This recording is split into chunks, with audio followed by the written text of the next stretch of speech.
Big finally ನಾಲ್ಕನೇ top ಸ್ಟೋರಿಯನ್ನ ನೋಡುವಂತ ಸಮಯ. ಇಬ್ಬರ ಸಾವಿಗೆ ಕಾರಣ ಆಗಿದ್ದಂತ ಡೆಡ್ಲಿ ವೈರಸ್ ಈಗ ಮತ್ತೆ ಎಂಟ್ರಿ ಆಗಿದೆ. ಮಲೆನಾಡಿನಲ್ಲಿ ಮತ್ತೆ ಆತಂಕ ಸೃಷ್ಟಿಸಿದೆ ಮಂಗನ ಕಾಯಿಲೆ.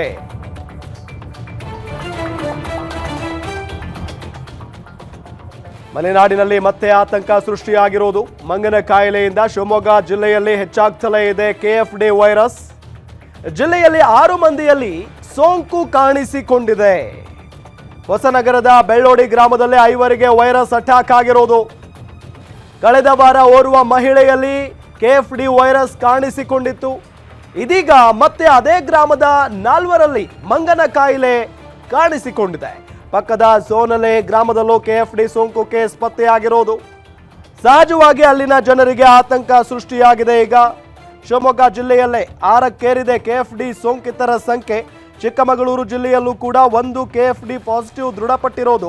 ಈ ಮಂಗನ ಕಾಯಿಲೆಯ ಲಕ್ಷಣಗಳು ಏನೇನು, ಯಾವ ರೀತಿಯಾಗಿರುತ್ತೆ ಅನ್ನೋದನ್ನ ಗಮನಿಸ್ತಾ ಹೋಗೋದಾದ್ರೆ, ಹಠಾತ್ ಜ್ವರ ಬರುತ್ತೆ, ತೀವ್ರ ತಲೆನೋವು ಬರುತ್ತೆ, ಸ್ನಾಯು ನೋವು, ಸುಸ್ತು, ವಾಕರಿಕೆ, ಕೆಲವರಿಗೆ ನರದ ಸಮಸ್ಯೆಗಳು, ಯಾವುದೇ ನಿರ್ದಿಷ್ಟ ಚಿಕಿತ್ಸೆ ಇರೋದಿಲ್ಲ.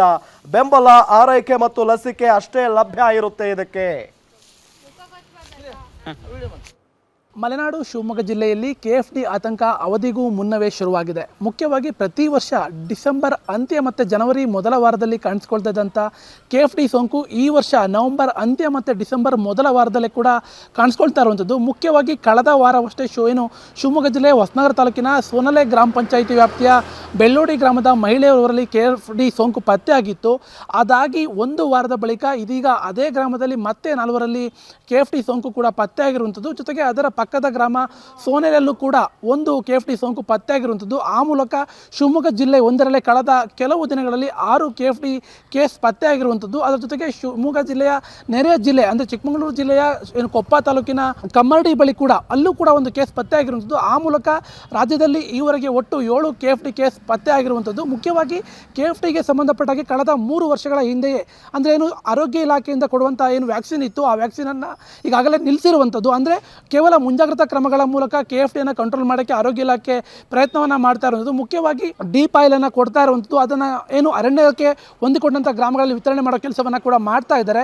ಆದರೂ ಕೂಡ KFD ಅಂದರೆ ಮಂಗ ಸತ್ತಂಥ ಪ್ರದೇಶಗಳಿರ್ಬೋದು ಅಥವಾ ಬೇರೆ ಕಡೆಗಳಲ್ಲೂ ಕೂಡ ಈಗಾಗಲೇ KFD ಸೋಂಕು ಪತ್ತೆಯಾಗಿರುವಂಥದ್ದು. ಆ ಮೂಲಕ ಶಿವಮೊಗ್ಗ ಜಿಲ್ಲೆಯಲ್ಲಿ ಶಿವಮೊಗ್ಗ ಮತ್ತು ಚಿಕ್ಕಮಗಳೂರು ಜಿಲ್ಲೆಯಲ್ಲಿ ಈಗಾಗಲೇ 7 ಕೇಸ್ ಪತ್ತೆಯಾಗಿದೆ. ಅದಕ್ಕೆ ಸಂಬಂಧಪಟ್ಟಾಗಿ ಆರೋಗ್ಯ ಇಲಾಖೆ ಈಗಾಗಲೇ ಸಾಕಷ್ಟು ಮುನ್ನೆಚ್ಚರಿಕಾ ಕ್ರಮಗಳನ್ನು ಕೂಡ ಕೈಗೊಳ್ತಾ ಇರುವಂಥದ್ದು. ಮುಖ್ಯವಾಗಿ ಶಿವಮೊಗ್ಗ ಜಿಲ್ಲೆಯಲ್ಲೇ ಈಗಾಗಲೇ ಸೋನಲೆ ಗ್ರಾಮ ಪಂಚಾಯತಿ ವ್ಯಾಪ್ತಿಯ ವ್ಯಾಪ್ತಿಯಲ್ಲಿ KFD ಸೋಂಕು ಪತ್ತೆಯಾಗಿದೆ. ಅಲ್ಲಿ ಈಗಾಗಲೇ ಆರೋಗ್ಯ ಇಲಾಖೆ ರಕ್ತ ತಪಾಸಣೆ ಕೂಡ ಮಾಡ್ತಾ ಇರುವಂಥದ್ದು. ಮುಖ್ಯವಾಗಿ ಆ ಒಂದು ಗ್ರಾಮದಲ್ಲಿ ಪ್ರತಿ ಮನೆಗೂ ಕೂಡ ಭೇಟಿಯನ್ನು ಕೊಟ್ಟು ಯಾರು ಜ್ವರ ಪೀಡಿತರಿದ್ದಾರೆ ಅವರನ್ನು ಪರೀಕ್ಷೆ ಮಾಡೋ ಕೆಲಸವನ್ನು ಆರೋಗ್ಯ ಇಲಾಖೆಯಿಂದ ಕೂಡ ಈಗಾಗಲೇ ಮಾಡ್ತಾ ಇರುವಂಥದ್ದು. ಕಳೆದ 1 ವಾರದ ಅವಧಿಯಲ್ಲಿ 100ಕ್ಕೂ ಹೆಚ್ಚು ಜನರು ಈಗಾಗಲೇ ಪರೀಕ್ಷೆ ಕೂಡ ಮಾಡಿರುವಂಥದ್ದು. ಅದರಲ್ಲಿ 5 ಜನರೇನು ಪಾಸಿಟಿವ್ ಬಂದಿದೆ. ಅದೇ ಮಾದರಿಯಲ್ಲಿ ಬೇರೆ ಕಡೆಗಳಲ್ಲೂ ಕೂಡ ಈಗಾಗಲೇ ತಪಾಸಣೆಯನ್ನು ಕೂಡ ಮಾಡ್ತಾ ಇರುವಂಥದ್ದು. ಮುಖ್ಯವಾಗಿ ಯಾರು ಗ್ರಾಮೀಣ ಭಾಗದಲ್ಲಿ ಅಥವಾ ಅರಣ್ಯಕ್ಕೆ ಹೊಂದಿಕೊಂಡಂಥ ಗ್ರಾಮಗಳಲ್ಲಿ ಯಾರು ವಾಸವಾಗಿದ್ದಾರೆ ಅವರು ಮಂಗ ಸತ್ತಂಥ ಪ್ರಕರಣಗಳಿದ್ದರೆ ಖಂಡಿತವಾಗ್ಲೂ ಕೂಡ ಆರೋಗ್ಯ ಇಲಾಖೆಗೆ ಮಾಹಿತಿಯನ್ನು ಕೊಡಬೇಕು ಅಂತೇಳಿ ಆರೋಗ್ಯ ಇಲಾಖೆ ಅಧಿಕಾರಿಗಳು ಕೂಡ ಈಗಾಗಲೇ ಮನವಿಯನ್ನು ಕೂಡ ಮಾಡ್ಕೊಳ್ತಾ ಇರೋದು. ಮುಖ್ಯವಾಗಿ ಶಿವಮೊಗ್ಗ ಜಿಲ್ಲೆಯಲ್ಲಿ ಕಳೆದ ನವೆಂಬರ್ ಮತ್ತು ಡಿಸೆಂಬರ್ ತಿಂಗಳವರೆಗೆ ಈಗಾಗಲೇ ಸರಿಸುಮಾರು 22 ಮಂಗಗಳು ಕೂಡ ಸಾವನ್ನಪ್ಪಿರುವಂಥದ್ದು. ಆದರೆ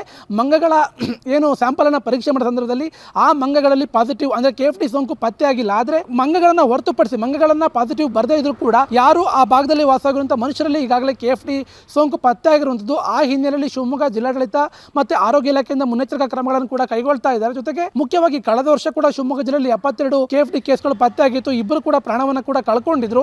ಆ ಹಿನ್ನೆಲೆಯಲ್ಲಿ ಈಗಾಗಲೇ ಆರೋಗ್ಯ ಇಲಾಖೆ ಸೂಚನೆ ಮೇರೆಗೆ ಜೊತೆಗೆ ಜಿಲ್ಲಾಡಳಿತದ ಸೂಚನೆ ಮೇರೆಗೆ ಈಗಾಗಲೇ ಮುನ್ನೆಚ್ಚರಿಕಾ ಕ್ರಮಗಳನ್ನು ಕೂಡ ಕೈಗೊಳ್ತಾ ಇರುವಂಥದ್ದು. ಜೊತೆಗೆ ಮುಖ್ಯವಾಗಿ KFD ಲಕ್ಷಣಗಳು ಕಂಡು ಬಂದ ತಕ್ಷಣದಲ್ಲಿ ಎಲ್ಲರೂ ಕೂಡ ಸ್ಥಳೀಯ PHC ಇರ್ಬೋದು ಅಥವಾ ತಾಲೂಕು ಆರೋಗ್ಯ ಆಸ್ಪತ್ರೆ ಇರ್ಬೋದು, ಜೊತೆಗೆ ಜಿಲ್ಲಾಸ್ಪತ್ರೆಗಳಿಗೆ ಕೂಡ ಭೇಟಿಯನ್ನು ಕೊಟ್ಟು ಅಲ್ಲಿ ಆರೋಗ್ಯವನ್ನು ತಪಾಸಣೆ ಮಾಡಿಕೊಳ್ಳಿ ಅಂತೇಳಿ ಇಲಾಖೆಯಿಂದ ಮನವಿ ಮಾಡೋ ಕೆಲಸವನ್ನು ಕೂಡ ಮಾಡ್ತಾ ಇರುವಂಥದ್ದು.